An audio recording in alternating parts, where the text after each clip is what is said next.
Hey guys, it's that Dividend Guy coming at you with another Robinhood portfolio update. Hopefully everybody's having a great green day in the market. Happy Monday. You know I always wish the best for my viewers and subscribers. As you guys can tell, the portfolio value is going to fluctuate and it will be different by the end of the day, but I'm recording this before I go to work now, so you guys are guaranteed a portfolio update Monday through Friday, just because it's really hard to do it after work, so I wanted to make sure I give you guys the content that you deserve. So today we are down about $310 for the week. We're down about $300 for the month.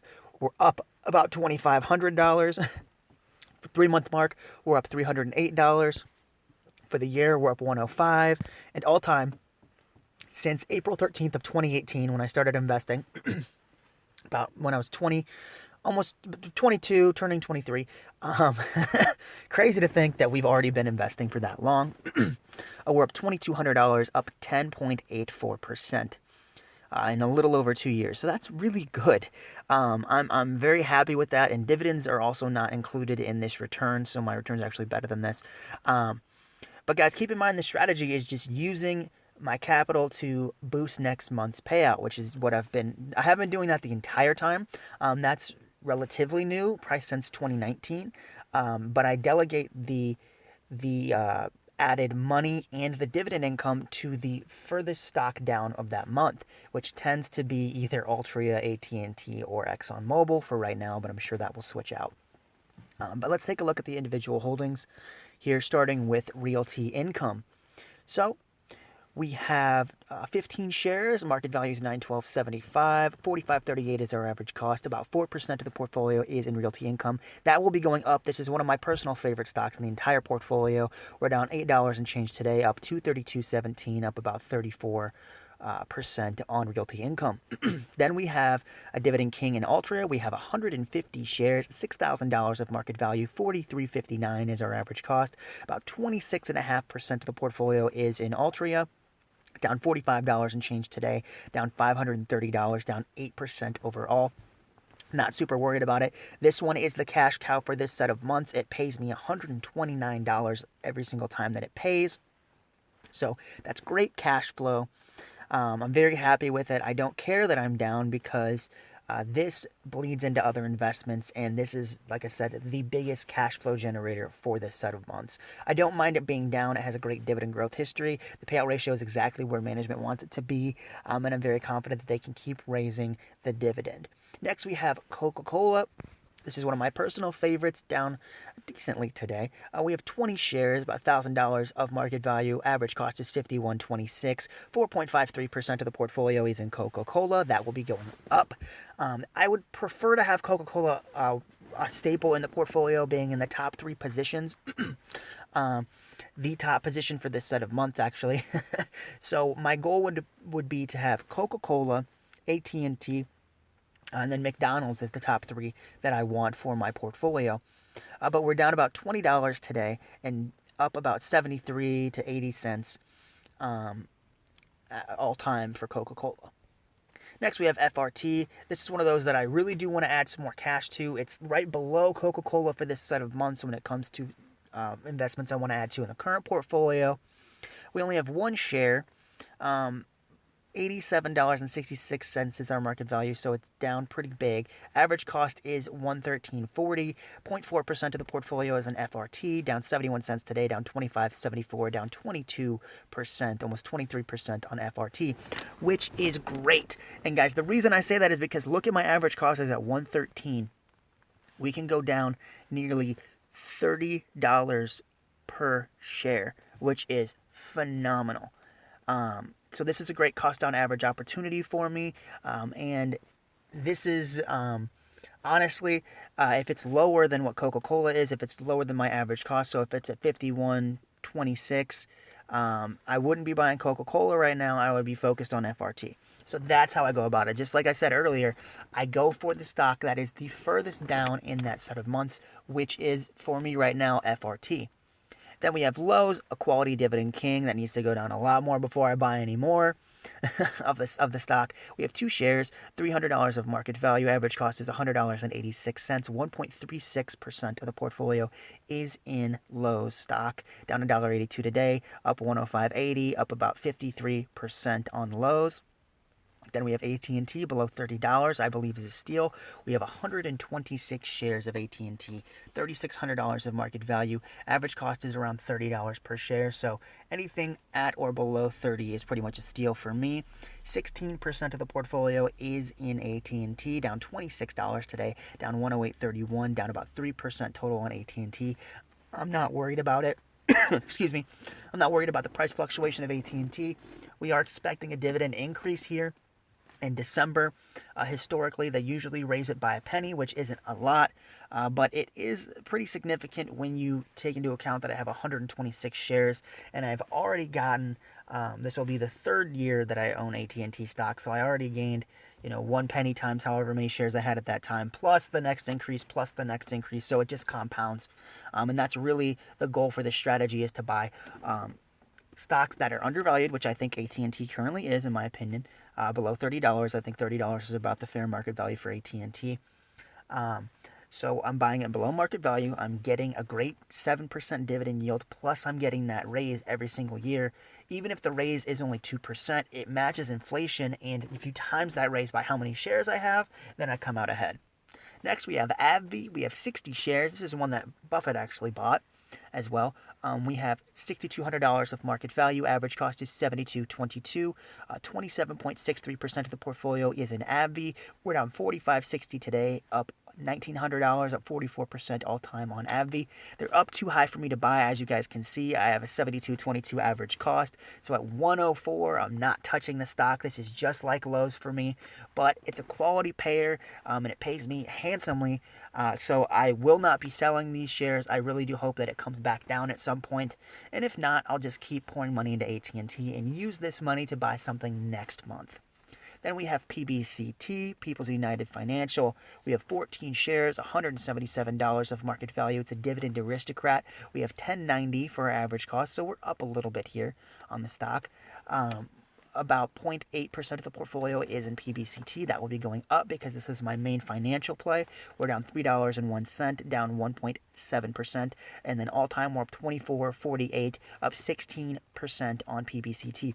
Here's the thing, guys. This doesn't have a huge fluctuation with how it trades. So, as you can see, its high is $17 and its low is $9. So I'm still in a pretty decent spot, about $4.50 to $5 of upside on each share, which with a cheaper stock like this, that's still a good range, and I still have upside in it. It's not going to be something like Essex Property Trust or McDonald's or even like Coca-Cola or FRT, where there's a lot of fluctuation, but this is a cheap stock that I can buy a decent amount of with the dividends that I get from Altria, Coca-Cola, FRT, and anything else that I add.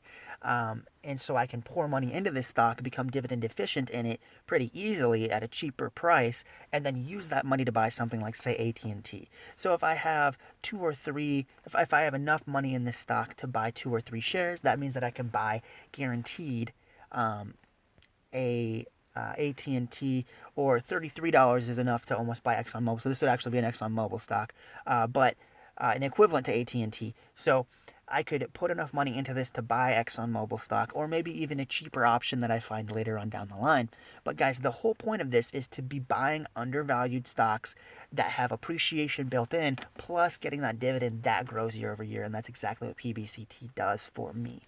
Next, we have J&J, a quality dividend king. We have 2 shares, about $300 of market value. Average cost is $135.79. 1.27% of the portfolio is in J&J. We're down $1 and change today, up $15.40 total, up 5.67%. We do have a dividend of $2.02. This is going to be one of the bigger staple positions in the portfolio. It just takes so much money to be dividend efficient that it's not going to be one of my main focuses right now. I'll be more focused on companies like ExxonMobil or Walgreens, where I can get a decent amount of money in, about $5,000 or so, and be dividend efficient, and then those stocks can buy me more, say Altria or Coca-Cola for next month. Same deal with this dividend king in 3M. We have 2 shares, $350 of market value. Average cost is $150 a share. 1.54% of the portfolio is in 3M, down $7 today, up $53, up 17, almost 18%. And we have a dividend coming in from 3M of about $3. So guys, same deal here with just like J&J, or excuse me, just like J&J, 3M. It takes a lot of money to be dividend efficient, so I'm more focused on the cheaper stocks, but I understand you have to pay for quality, and I'm not against that. I want to own these stocks. I just don't want them to be my main focus because I want to be able to put money in where the dividend grows a little faster and I can be dividend efficient and use those dividends to buy me more shares of other companies. Next, we have Walgreens. We have 6 shares, $231.66 is our market value. Average cost is around $40 a share. 1% of the portfolio is in Walgreens, down 237, down about 1% today.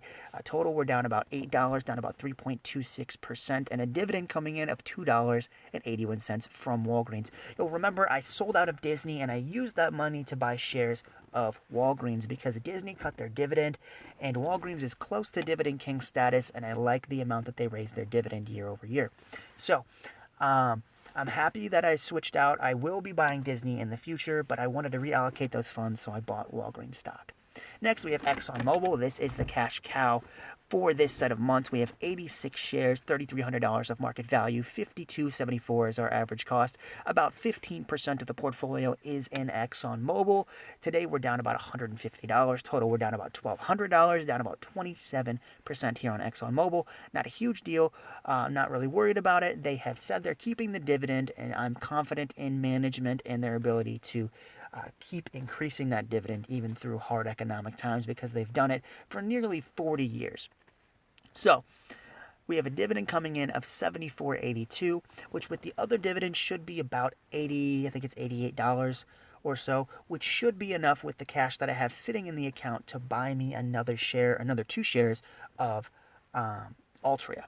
So that's the goal. I'm going to use money from ExxonMobil. So I've used money from AT&T and AbbVie to buy 2 shares of ExxonMobil. Then I'm going to use the money from ExxonMobil, the $74.82, plus the money sitting in the account and the dividends that I will be paid this next month to buy me 2 shares of either Coca-Cola or Altria, whichever one is more undervalued. Then we have Aflac. We have 1 share of this insurance company. It's in financials. We have $44.52 for our market value. Average cost is $35.75. 0.2% of the portfolio is in Aflac, a very small position. I bought this with dividends. We're down 75 cents today, up 8.78, up 25% on Aflac. We do have a dividend of 28 cents coming in. They did just raise the dividend to 33 cents per share, which is great. Aflac is going to be one of the main staples in the portfolio. To be completely honest with you guys, if I'm going to rank the stocks currently, Aflac is actually my favorite position out of all of them. It would be J&J first, but since I'm going for value, for the value stocks, it would go Aflac, then it would be going to Walgreens, then ExxonMobil. So it's ironic that my least favorite of the 3 has the most money, but it does pay the best dividend, and that's why. So even though I am not a huge fan of Exxon, not like I was when I originally bought it, I cannot deny that at these prices, it is a screaming buy, and I have to allocate more money towards Exxon, even though Aflac is my favorite out of this set of stocks. That does round out the portfolio. I will be adding more money to Aflac when I get my emergency fund back up to where I want it to be at. So guys, next we're going to look at the watch list really quick, just say whether or not I'd buy them at the current prices. Pepsi at $143 a share. Let me take a look. Not buying it quite yet. Kimberly-Clark at $140 is a definite buy for me. Procter & Gamble at $137, close but not quite yet. SX is a buy anywhere below $300. Kraft Heinz I added because I like the brands. I might not end up buying it. It's just a cheap stock that is relatively cheap, that pays a decent dividend. I need about 100 shares, so about $3,200 to be dividend efficient. And that would actually buy me $40 with dividends from Exxon would actually buy me another share of either Coca-Cola or Altria, so that's why I added it to the watch list. It's one of those that, like, I thought about doing Bank of America as well because it's relatively cheap, but I do want to be more in the food and beverage space, mostly food with Kraft here. I do have exposure to that with Pepsi and with Coca-Cola and with Pepsi, which is on my watch list as well. But Kraft is one of those, like I said, it's a value stock. And I know it doesn't grow the dividend. It actually cut it in the past couple of years. It was 60 cents. Now it's 40 cents. But they have said they're keeping that dividend. So I'm looking into the company. I know it's a big Buffett holding. It's in his top 5 holdings. And I like the cash flow that it produces. And I like how cheap the stock is for the dividend that it pays. Next, we have Black Hills. This is my utility play at $61. It's a steal. I will be adding that. That's probably the next company. Next is McDonald's, and then the following month I will want to buy some Black Hills. Then, of course, McDonald's. This is my second favorite stock out of this set of months. J&J is my favorite, then it's McDonald's. So, then Aflac, and then 3M. So McDonald's is my favorite real estate play in the entire portfolio.